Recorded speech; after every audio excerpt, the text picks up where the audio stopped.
Hey there, folks, and welcome back to the IMCB project. I, of course, am your host, CDB. You are not. And today, we're going to use the world famous Williams mug soap. Says since 1840. So you know there's no super fancy, expensive ingredients. Very inexpensive soap. Looks like that, the puck. And I've already got some lathered up, and we will give it a go. And this is just one of those videos where I show, hey, you can use inexpensive software and get a great shave. I'm also using the haircut and shave razor still. I still have it. Forgot that I had it actually, so I'll be sending that back soon. Anyway, haircut and shave razor, which is a nice razor. Very heavy with this thick stainless steel handle. So let me wet the dome here. Already got the old mug soap with a bowl lather there, or at least got the brush soapy enough to begin, and we shall get the shave on with the old Williams mug soap. No expensive gradients, no frills, just old-fashioned type soap. And you've seen me here on the channel not too long ago. I use a bar of Irish Spring to shave with. Now, I want to be very careful. When you do things like this, you risk upsetting people because it sounds like you're saying don't buy shaving products. And I'm not saying that at all. Williams mug soap is a shaving product, but the reason for using these inexpensive products and shaving with a bar of soap and so forth, say you can get by if you need to, but you should buy yourself a decent product mint for shaving. But if you find yourself in a bind, you can use a bar of soap or whatever you have handy. So you just want to get that shave in. Don't happen to have gear with you, you can make do. You can use shampoo, you can use any number of things. And so the level at which we are nuts about the shave gear, about, if I don't have that, I just can't shave. Oh, that's ridiculous. You can still shave. And as I've been saying quite a lot recently, you can use inexpensive stuff like Williams mug soap and get a really nice shave.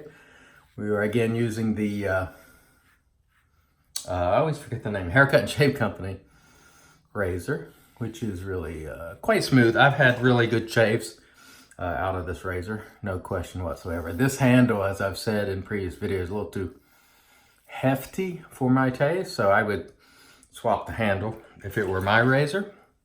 And I have swapped it for the purpose of the video, but I just want to show you all again, what this razor looked like and just demonstrate its use. And it feels great. It's really smooth. So really no criticism for this razor, apart from the fact that I would pair it with a different handle. And I'm sure they offer different handles, or actually I'm not sure, but I assume they do. Most companies do. Because, handle preference varies wildly. So, check them out. See if you find anything you like. This is the first razor I've ever tried from that company. And it has treated me nicely. I've used it, I don't know, probably 10 times or more. And it has not let me down. It is, this particular one is, I don't recall from memory the blade gut, but it's really smooth. I don't think it's overly aggressive. At least this particular one that I'm using. And so just works well. And that's really what it's all about. It's less about all the things the shave vendors parrot out to you. Oh, it does this, it does that, it mows your grass. How does it shave? Not how does it look. And granted, I like a good looking razor as much as the next guy. I prefer nice looking, razors and so forth. But I'll be honest, as somebody who's owned some of the most expensive razors, the pills looked fantastic. I wanted to love that razor so bad because it just looks great. Everybody used to call it the Hammer of Thor. It is so cool. It didn't shave that well. It's a really good shaver, but it really didn't shave any better than a Merkur 34 see or anything else. And so that's why I don't have it anymore. But if it were just based on looks, I'd still have it because it's a phenomenal looking razor. One of the finest looking razors in my estimation. But it wasn't a great shaver. And that's really what we're after. At least once you settle in, you're after performance. Not just how it looks, not just the fact that people are going to, go, ooh, wow, when you show a picture on Facebook or Twitter or Reddit or wherever you happen to be on social media. That drives a lot of this. And it certainly did influence me when I first started doing this as sort of a hobby. Seeing what other people had in that race to sort of compete,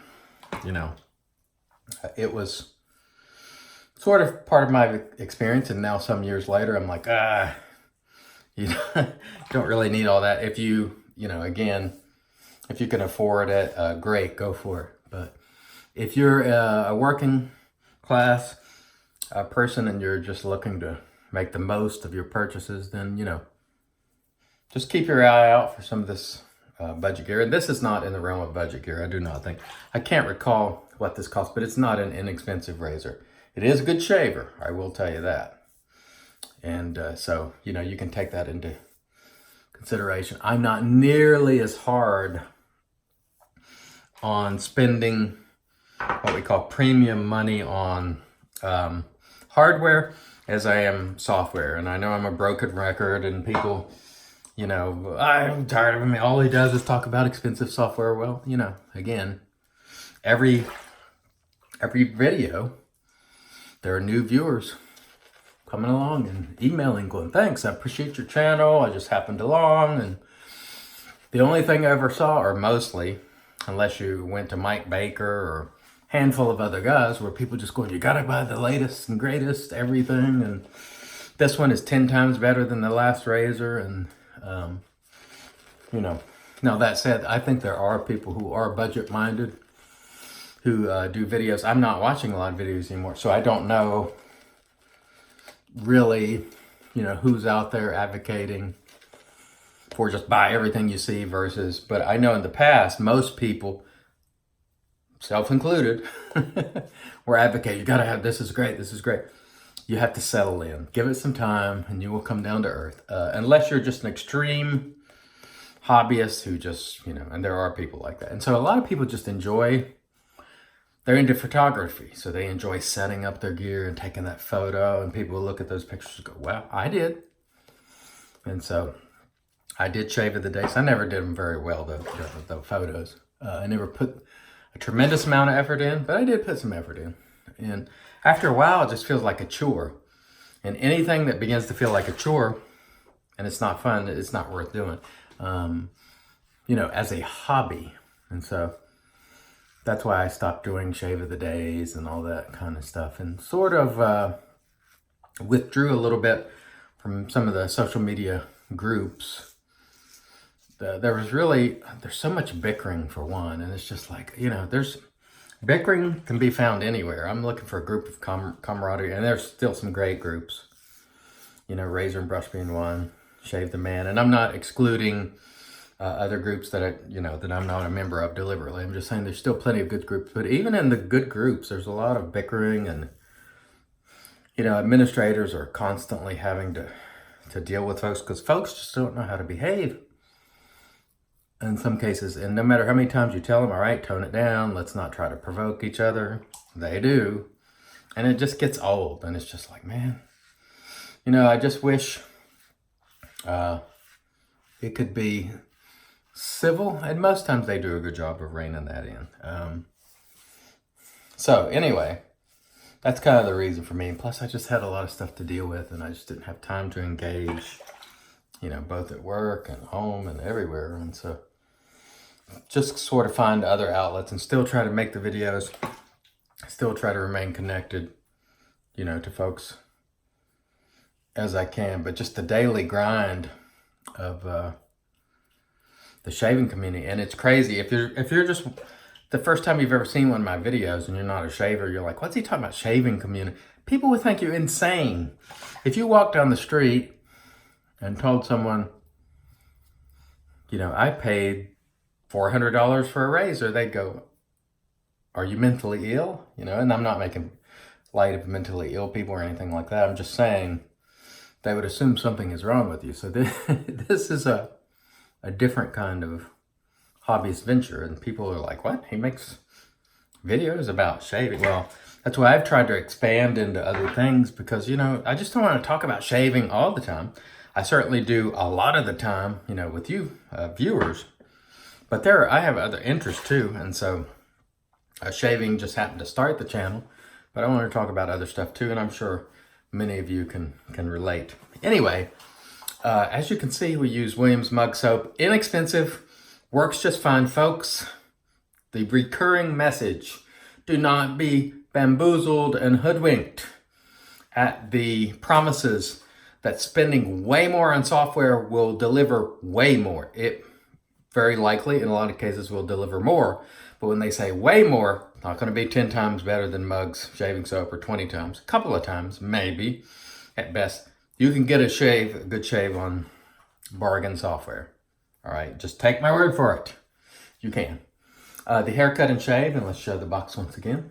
Razor, H&S, really good, smooth shaver, no complaints. Again, I guess if I had one, it would be the handle, and that's just preference. But design-wise, works fine, smooth, nice shave, no bubbles, no troubles, as I like to say. And so, thanks everybody for watching. Again, please subscribe to this channel. You can also go check out iLather, which is my other channel. The letter I, Lather. A lot of old stuff there.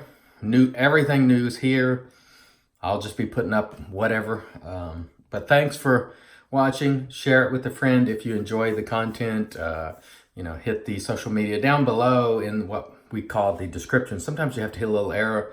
Is the social media information, Facebook, Twitter, Minds, and all that. So if you're interested in any of that, please, follow on those platforms. And as always, I want to thank you for watching. Till next time, I've been your host, CDB. You are not. God bless.